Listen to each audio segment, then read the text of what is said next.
नमस्कार मित्रों, मैं कमलेश कुमार आप सभी का संस्कृत साहित्य चैनल में स्वागत और अभिनंदन करता हूँ। अभी नया विषय उपस्थित है, अलंकार विमर्श। सबसे पहले प्रश्न आता, अलंकार किसे कहते हैं और काव्य में उसकी क्या भूमिका है। अलंकार सामान्य से शब्दों में कहें तो अलंकार अर्थात सौंदर्य का जो उत्कर्ष अर्थात जो उत्कर्षता को बढ़ाता है शरीर की, जैसे हार आदि मनुष्य के शरीर की सुंदरता को बढ़ाते हैं, वैसे ही शब्दार्थ रूपी शरीर जो काव्य है उस शरीर की भी क्या होती है, अलंकारों के द्वारा शोभा बढ़ती है। आचार्य मम्मट के मत में यहाँ पर अलंकार की परिभाषा दी गई है। आचार्य मम्मट अपने ग्रंथ काव्य प्रकाश में कहते हैं कि उपकुर्वन्ति तम संतम एंग द्वारेण जातुचित हारादिवद अलंकाराः तेनु प्राशोपमादयः। कह रहे हैं कि उपकुर्वन्ति तम संतम, उपकृत करते हैं, उपकार करते हैं, अर्थात उत्कर्षता को बढ़ाते हैं। किसके द्वारा?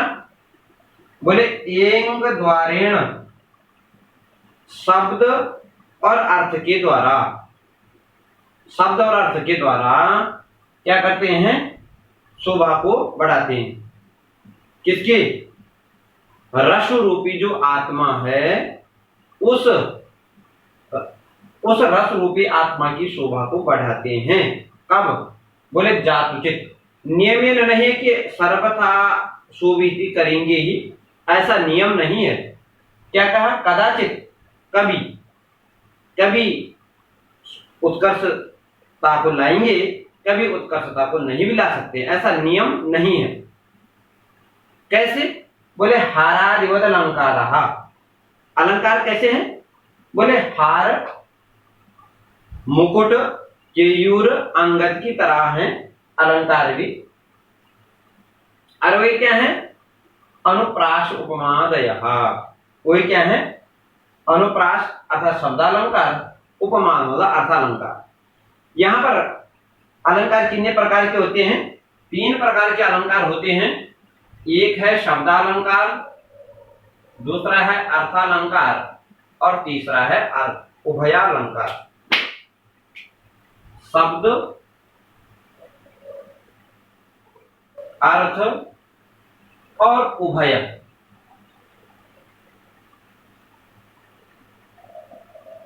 शब्दालंकार, अर्थालंकार और उभयालंकार 3 प्रकार के अलंकार होते हैं।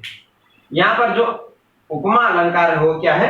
अर्थ अलंकार है, अर्थालंकार। तो उपमा अलंकार में क्या क्या होता है? तो आचार्य मम्मट कहते हैं साधर्म्यम उपमा भेदे। साधर्म्यम उपमा, केवल ऐसे कहते हैं साधर्म्यम। देखिए यहां पर देखिए, साधर्म्यम उपमा।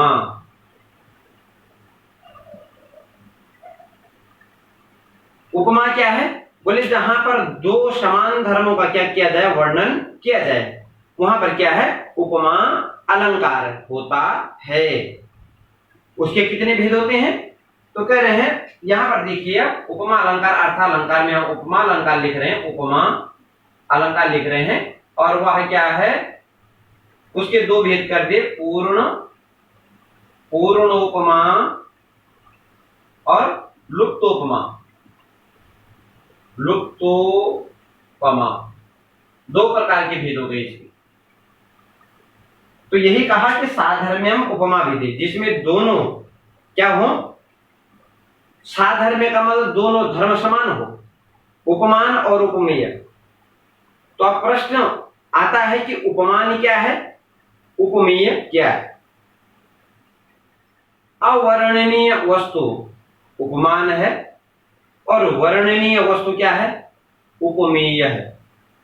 प्रकृत वस्तु उपमेय है, अप्रकृत वस्तु उपमान है। अर्थात दूसरे प्रकार से भी देखें, जो वस्तु प्रसिद्ध हो वो उपमान है, और जो अप्रसिद्ध हो वह क्या, उपमेय है। फिर एक प्रकार से और देखें, जिसमें अधिक गुण हो वह क्या है, उपमान है, और जिसमें न्यून गुण हो अर्थात जिसमें कम गुण हो वो क्या है, उपमेय है। इसलिए इन दोनों का लक्षण बन जाता है, जहां अधिक गुण पाए जाते हैं वहां उपमान होता है, और जहां कम गुण होते हैं वहां क्या होता है, उपमेय होता है। अभी देखो उपमान और उपमेय, तो यहां पर उपमान और उपमेय में जहां पर समान धर्म होता है, साम्यम, ये कहा आचार्य साहित्य दर्पणकार विश्वनाथ ने भी कहा कि साम्यम वाच्यम अवैधर्म्यम वाक्येक उपमा द्वयो। तो उनके मत में भी कितने उपमा है, 2 उपमाएं। जैसे एक छोटा सा उदाहरण के द्वारा, उदाहरण तो आ रहा है परंतु उदाहरण के द्वारा समझने की कोशिश करते हैं। जैसे चंद्र इव सुंदरम मुखम, यहां पर उपमेय में क्या होता है, एक उपमेय होता है, एक उपमान होता है, एक साधारण धर्म होता है, और चौथा होता है उपमावाचक शब्द। अर्थात 4 चरण होते हैं इसमें भी।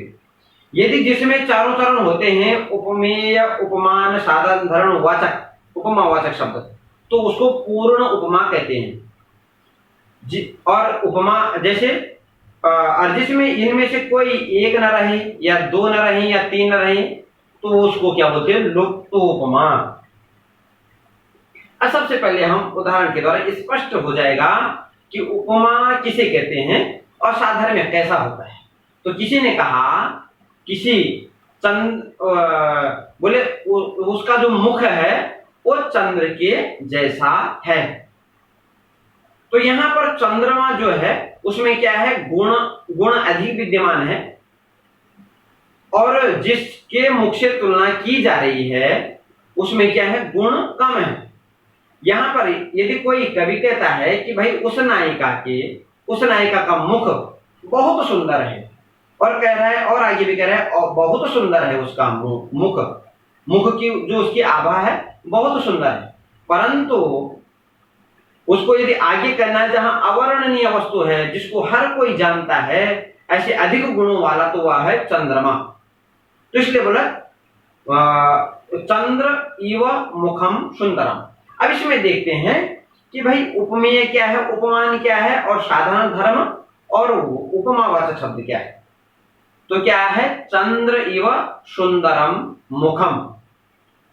तो जो चंद्रमा है वह क्या है, उपमान है, और मुख क्या है, उपमेय है। और जो साधारण धर्म है, दोनों में सुंदरता है, तो क्या है, सुंदरम। ये जो पद है ये क्या है, साधारण धर्म है, दोनों में समान धर्म को धारण विद्यमान करता है। और जो उपमावाचक है वह युवा शब्द है। तो उपमावाचक यहां पर देखिए, पहले है उपमान जिसमें अधिक गुण विद्यमान है, दूसरा है उपमेय जिसमें कम गुण विद्यमान है, और तीसरा है उपमा साधारण धर्म जैसे जो दोनों में समान धर्म रखता है, और चौथा है उपमावाचक शब्द जैसे युवा, यथा, वा, इस प्रकार के जो उपमावाचक शब्द होंगे। उदाहरण के द्वारा समझते हैं कि स्वप्नेपि समरेषु त्वां विजय श्रीर्न मुंचति प्रभवं कांतम स्वाधीन पतिका यथा। कोई किसी राजा के बारे में कह रहा है कि बोले आपको जो स्वप्न में जब कोई युद्ध होता है तो वहां भी बोले आपको विजय श्री नहीं छोड़ती है।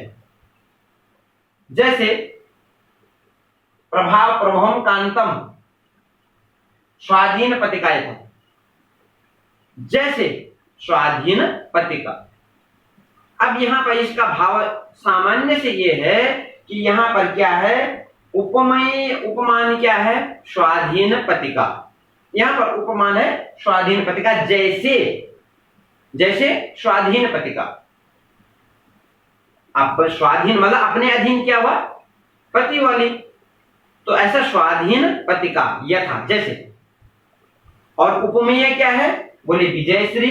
उपमेय क्या है, विजयश्री नहीं छोड़ती है, तो दोनों में क्या, यह है उपमेय, यह है उपमान, और दोनों में साधारण धर्म में क्या है, न मुंचती। बोले भाई स्वाधीन पति का भी नहीं छोड़ती है और आपको विजयश्री भी नहीं छोड़ती है, और उपमावाचक शब्द क्या हो गए, यथा। अब इसी को, ये तो काव्य प्रकाशकार का उदाहरण है, और इसमें भी उन्होंने कहा कि देखिए यहाँ उपमान के जब भेद होंगे तो यहाँ जो पूर्ण उपमा है इसके जो है भेद हो जाते हैं आगे जाकर के, इसके भेद हो जाते हैं श्रौती, पूर्ण उपमा के श्रौती, आर्थी, और फिर जो है वाक्यगत, समासगत और तद्धितगत। इस प्रकार से इसके 6 भेद हो जाते हैं। कितने भेद हो जाते हैं, 6 भेद हो जाते हैं। लुप्त उपमा के भी वही श्रौती, आर्थी और वाक्य, तद्धित और समासगत से कितने भेद होता है, 21 भेद हो जाते हैं। तो यहाँ पर तो केवल क्या, पूर्णोपमा में भी कोई क्या है, समास, पूर्णोपमा में जो है श्रोती है, वह श्रोती पूर्णोपमा उदाहरण। अब आप समझ लीजिए,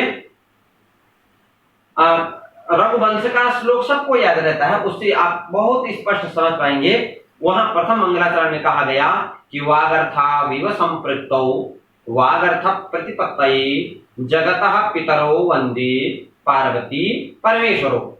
तो बोले वागर्था विव संपृक्तो जगतः पितरो, जो जगत के माता पिता हैं, कौन, पार्वती और परमेश्वर, वो कैसे संपृक्त हैं, तो बोले क्या, वागर्था विव, शब्द और अर्थ की, जैसे शब्द और अर्थ जैसे क्या रहते हैं, सम्मिलित रहते हैं, एक रहते हैं, अभिन्न रहते हैं, वैसे क्या है, पार्वती और परमेश्वर भी क्या है, संपृक्त है।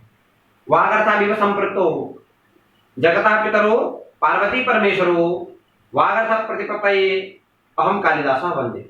यहाँ पर ये कहा गया, भाव कुछ भी हो, और आपको यहाँ पर उपमान, उपमेय, साधारण धर्म और उपमावाचक शब्द को इसमें यदि ढूंढना है तो सबसे पहले देख ले वागर्था विवाह, ये क्या है, प्रसिद्ध क्या है, शब्द और अर्थ। जो है उपमेय अर्थात जो जिसमें कम जो उपमेय है तो क्या है, पार्वती परमेश्वर। वर्णनीय, हाँ, जो वर्णनीय वस्तु है, तो उपमान हो गया पार्वती परमेश्वरो जगतः पितरो,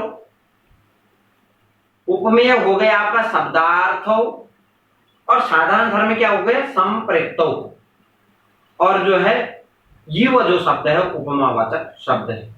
इस प्रकार से आज उपमा के विषय में, इसी प्रकार से उपमा के भेदों का, कभी जो परीक्षा में उपमा के भेदों के बारे में पूछा जाता है, कभी उपमा के बारे में पूछा जाता है, तो इस प्रकार से आप यदि देखेंगे तो उपमा का यहाँ पर समास विधि से उसका विचार किया गया। आप इसको अपने जीवन में उतारिए, और जो परीक्षाएं हैं, चाहे वो बीएड हो, नेट हो, सीटेट हो, कोई भी ऐसे परीक्षाएं होती हैं, उसमें सामान्य रूप से ये सब पूछा जाता है। नमस्कार।